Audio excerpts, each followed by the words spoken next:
تحية من عند الله عليكم مباركة طيبة. مع الدليل 15 من الأدلة على تميز ربنا والملأ الأعلى كمخلوقات عن الله سبحانه. فهل الله يشغله شيء عنا أم ربنا والملأ الأعلى هم الذين قد ينشغلون؟ ابتدأت سورة الرحمن بذكر الرحمن علم القرآن، ثم تتالت الآيات الواحدة تلو الأخرى والمتعلقة باسم الرحمن. وبما أن اسم الرحمن أثبتنا من قبل أنه يمثل مقاما مشتركا بين الله وبين جبرائيل، أي هو أدنى مرتبة لله وأعلى مرتبة بربنا، أي هو صلة الوصل بين الله وربنا من جهة مجازية ما. فكان من الطبيعي أن يكون من ضمن المواضيع التي نسبت للرحمن هي الحسابات الدقيقة التي تحكم الشمس والقمر وعلاقتهما بغيرهما، وذلك في كلمة بحسبان، الشمس والقمر بحسبان. وكذلك ذكر الميزان، والسماء رفعها ووضع الميزان، وذلك في إشارة إلى التوازن الدقيق بين نسب العناصر المكونة لهذا الكون. فعلى سبيل المثال تعاني الأرض اليوم من خطر غرق بلدان بأكملها بسبب ارتفاع حرارة الأرض عما كانت عليه في الماضي، على الرغم من أنها ارتفعت بفارق بسيط جدا، وذلك بسبب التلوث الذي تصدره المعامل الصناعية ونحوها. فالتوازن الناشئ عن الميزان يخربه الإنسان اليوم. ولقد أثبتنا من قبل أن ما يتعلق بربنا والملأ الأعلى من الممكن للإنسان تخريبه والتدخل فيه، بينما ما يتعلق بالله من تفاصيل كونية فلا يمكن للإنسان أن يتدخل فيها لا بشكل إيجابي ولا بشكل سلبي.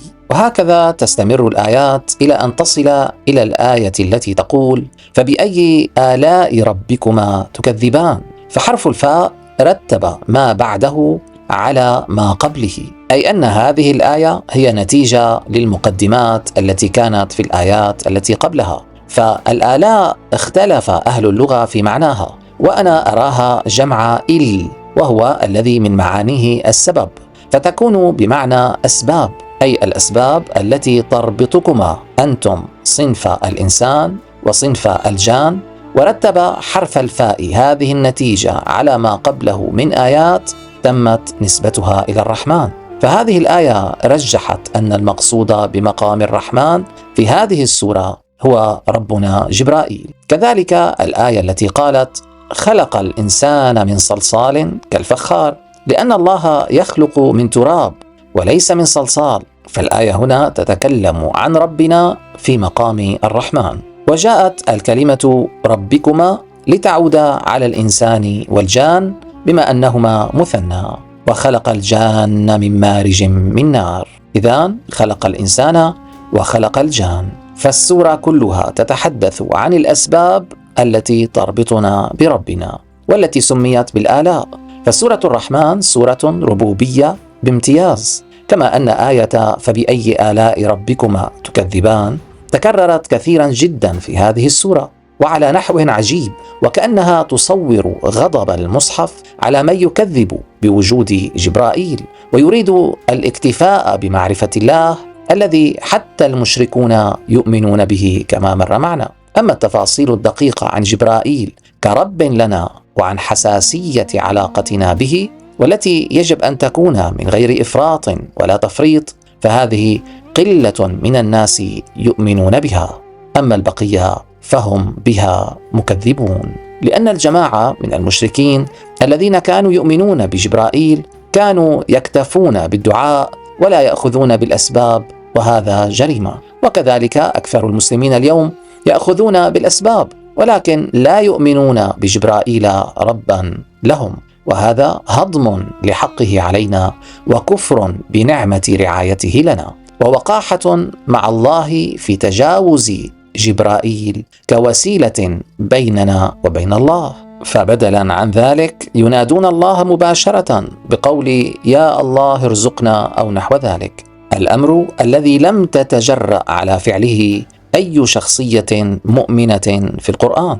لكن ما يهمنا من سورة الرحمن اليوم هو الآيات التالية: فبأي آلاء ربكما تكذبان يسأله من في السماوات والأرض كل يوم هو في شأن. فربنا مسؤول عن كل من في السماوات والأرض، فهو المسؤول عن رعاية شؤونهم، ولكن بما أن قدراته محدودة لذلك فكل يوم هو في شأن جديد، وذلك تبعا لما يطلبه منه من في السماوات ومن في الأرض.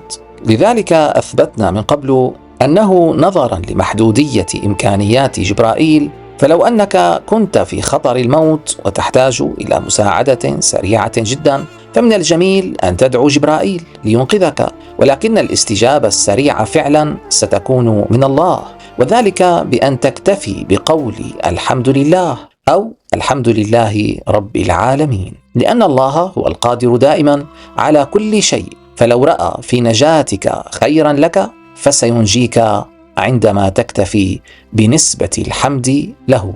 أما ربنا جبرائيل فالأصل في عمله هو أن يعمل على خطة مدروسة وعلى مراحل، ونادرا ما يقوم بالخوارق والمعجزات، فكما مر معنا هو يمهد لك الظروف كي تغير الحاكم الظالم في دولتك مثلا، وعليك أنت استثمار هذه الظروف ليتغير الحاكم الظالم فعليا في نهاية المطاف. لذلك لو كان جبرائيل في عمل ما من أجل مصلحة خلق الله فسيشغله ذلك مؤقتا عن بقية المصالح، وما إن يفرغ منها فسيلتفت إلى مساعدة خلق آخرين. لذلك هو كل يوم في شأن مختلف، واليوم في عالم الربوبية يختلف مقداره عن يومك أنت كبشر. إذن هو ينشغل كل يوم في شأن، هذا لا يعني اليوم كما تعرفه أنت، وإنما مدته تختلف. وكل الآيات في المصحف التي ذكرت الشأن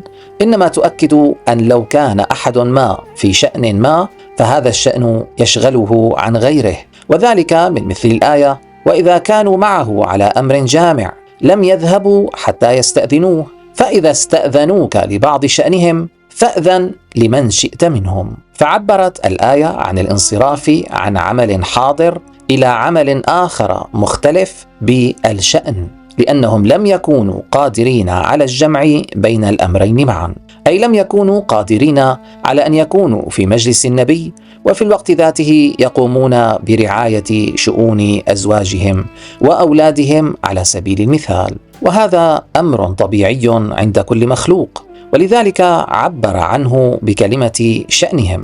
وكذلك الأمر ذاته يوم القيامة، يوم يفر المرء من أخيه وأمه وأبيه وصاحبته وبنيه، لكل امرئ منهم يومئذ شأن يغنيه. ولهذا كانت نتيجة محدودية قدرات ربنا جبرائيل وأنه غير قادر على مساعدة كل خلق الله في اللحظة ذاتها هي أن الملأ الأعلى الذي ينتمي إليهم جبرائيل اعترفوا بأنهم ليسوا متفرغين اليوم بشكل كامل للثقلين، فقالوا: سنفرغ لكم أيها الثقلان، أي لأنهم مشغولون اليوم برعاية عوالم أخرى إضافة لعالمي الثقلين، بينما في مرحلة من مراحل ما بعد الموت فهم سيتفرغون فقط لنا وللجان، وهذا كله من انشغال ثم تفرغ ونحو ذلك تعالى عنه الله سبحانه علوا كبيرا.